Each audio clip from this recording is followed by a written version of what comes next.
Welcome to cricket Indians Tamil channel. இந்த வீடியோவில் நம்ம அதை பற்றி பார்க்க போகிறோம் அப்படின்னா ஐபிஎல் 2025 நம்மளுடைய மும்பை இந்தியன்ஸில் இருக்கிற ஹை பிளேயர்ஸை பற்றி தான் பார்க்க போகிறோம். அது என்ன ப்ரோ ஹை பிளேயர்ஸ் அப்படின்னா, ஸோ மும்பை இந்தியன்ஸ் இப்போ ஐபிஎல் 2025 ஆக்ஷனில் பிளேயர்ஸை வாங்கியிருப்பாங்க. அந்த பிளேயர்ஸை வச்சு இந்த பிளேயர்ஸ் வந்து வேறு லெவலில் வந்து பெர்ஃபார்ம் பண்ணுவாங்க அப்படிங்கிற மாதிரி ஒரு மிகப்பெரிய ஹைப்பை வந்துட்டு அந்த பிளேயர்ஸ் மேலே ஃபேன்ஸ் வச்சுருப்பாங்க. ஸோ அந்த மாதிரி எந்தெந்த பிளேயர்ஸ் வந்து இருக்கிறா அப்படின்னு சொல்லிட்டு ஒரு டாப் 5 பிளேயர்ஸை தான் இந்த ஒரு இடத்துல நான் கொண்டு வந்திருக்கிறேன். ஸோ வாங்க இந்த வீடியோக்குள்ளே போவோம். இந்த வீடியோக்குள்ளே போகிறதுக்கு முன்னாடி அஸ் அ மும்பை ஃபேனாக நீங்கள் வந்து எந்த பிளேயர் மேலே ஒரு மிகப்பெரிய ஹைப் வச்சுருக்கிறீங்க அப்படிங்கிறத கமெண்ட்டில் சொல்லுங்கள். ஸோ நானும் வந்து தெரிஞ்சுக்கிறேன். ஸோ இப்போது இந்த ஒரு லிஸ்ட்டில் ஃபஸ்ட்டு நம்ம பார்க்க போகிற பிளேயர் யாருன்னா B1 ஜேக்கப்ஸை பொறுத்த வரைக்கும் நல்ல ஒரு அதிரடியான ஒரு பிளேயர். ஸோ டோட்டலி இப்போது வந்துட்டு அவர் ஒரு நியூசிலாந்து பிளேயர். நியூசிலாண்டோட சூப்பர் ஸ்மாஷ் அப்படின்னு சொல்லி அந்த ஒரு T20 டோர்னமெண்ட் நடந்துகிட்ருக்கு. ஸோ அதில் ஆடிட்டுருக்கிறாரு. ஸோ அதில் வந்து பார்த்தீங்கன்னா தலைவன் ஃபஸ்ட்டு மேட்ச்சே 50. ஸோ அது மட்டும் இல்லாமல் 56 பால்ஸில் 90 ரன்ஸ் நாட் அவுட் அப்படின்னு சொல்லி ஒரு டீசெண்டான ரன் அப்படிங்கிறது கொடுத்துட்ருக்கிறாரு. B1 ஜேக்கப்ஸ் வந்துட்டு மும்பை இந்தியன்ஸில் செலக்ட் ஆனதுக்கப்புறம் தான் அவருக்கு வந்து நியூசிலாண்டில் டெபு கால் அப்படின்லாம் வந்தது. ஸோ அதனால் இப்போ அவர் வந்து ஜஸ்ட் ஐபிஎல் 2025 ஆக்ஷனில் மும்பை வாங்கினதுனாலேயே அவருக்கு டெபு கால் வந்துருச்சு. இதே அவர் எம்ஐக்கு பெர்ஃபார்ம் பண்ணிட்டா கண்டிப்பாக அவர் நியூசிலாந்து டீமோட பிரைமரி மெம்பராக இருப்பாருங்கிற மாதிரினா நியூஸஸ் வந்து சர்க்குலேட் ஆக ஆரம்பிச்சுது. ஸோ B1 ஜேக்கப்ஸை பொறுத்த வரைக்கும் அவர் கண்டிப்பாக வந்துட்டு வேறு லெவலில் வந்துட்டு வாய்ப்பு கிடைச்சதுன்னா எஸ்டாப்ளிஷ் பண்ணுவார்னு நிறைய பேர் பேசிகிட்டு இருக்காங்க. ஃபஸ்ட்டு அவருக்கு வாய்ப்பு கிடைக்கிறதே ரொம்ப ரேர் தான். ஏன்னா வந்து வில் ஜாக்ஸ், ரியான் ரிக்கல்டன், அதுக்கப்புறம் அல்லாஹ் கக்னாஃபர், சாண்ட்னர் அப்படின்னு சொல்லி அந்த இடத்துல வந்துட்டு ஓவர்சீஸ் அப்படிங்கிற காம்பினேஷன் பிரைமரியாக செட் ஆகிருக்கு. ஸோ இது எப்படி வந்துட்டு இங்கே B1 ஜேக்கப்ஸ் உள்ள வருவார்னு தெரியல. பட் ஆனால் அவர் மேலே மிகப்பெரிய ஹைப் இருக்குது. ஸோ நெக்ஸ்ட் பிளேயர் யார் அப்படின்னா வில் ஜாக்ஸ். ஸோ வில் ஜாக்ஸை பொறுத்த வரைக்கும் ஸோ இப்போது மும்பை இந்தியன்ஸ் டீமோட ஓப்பனிங் பேட்ஸ்மேன் அப்படிங்கிற க்ரைட்டீரியாக்குள்ளே வராரு. ஸோ வில் ஜாக்ஸ் வந்துட்டு ஓப்பனிங் பேட்ஸ்மேன் அப்படிங்கிற அந்த ரோலில் இருந்ததில்ல. ஸோ அதாவது நான் ஐபிஎல்லில் சொல்கிறேன். பட் ஆனால் இப்போ வந்துட்டு அவர் வந்துட்டு SA T20 லீகில் வந்துட்டு ஓப்பனிங் பேட்ஸ்மேன் தான் வந்துட்டு அவர் விளையாடிட்டு இருக்கிறாரு. ஸோ இந்த ஓப்பனிங்கில் நல்ல ஒரு கன்சிஸ்டண்ட்டான ரன்னை SA T20 கொடுத்து SA T20யோட ஹையஸ்ட் ரன் கெட்டராக்கி இந்த சீசன் முடிச்சார்னா கண்டிப்பாக மும்பை இந்தியன்ஸ் வில் ஜாக்ஸை ஓப்பனராக யூஸ் பண்ணுறதுல எந்த விதமான யோசனையும் பட மாட்டாங்க.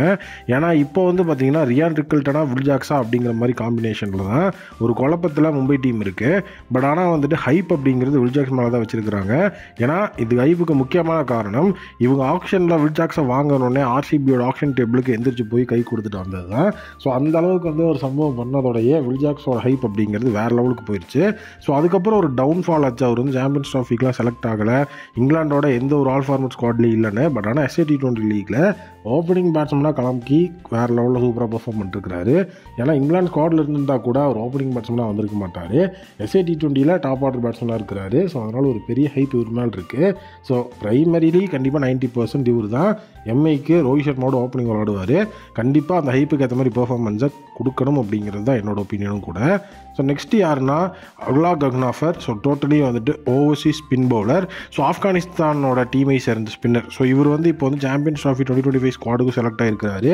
அது மட்டும் இல்லாமல் நம்ம IL T20 லீகில் பார்த்தீங்கன்னா அபுதாபி நைட் ரைடர்ஸ் அப்படிங்கிற அந்த டீம்கிட்டருந்து MI எமிரேட்ஸ் டீம் கனாஃபரை ட்ரேட்லாம் பண்ணி ஸோ அங்கே வந்து கனாஃபர் மேலே ஒரு மிகப்பெரிய லெவலில் வந்து பார்த்திங்கன்னா ஹைப் ஏற்படுத்தியிருக்கிறாங்க.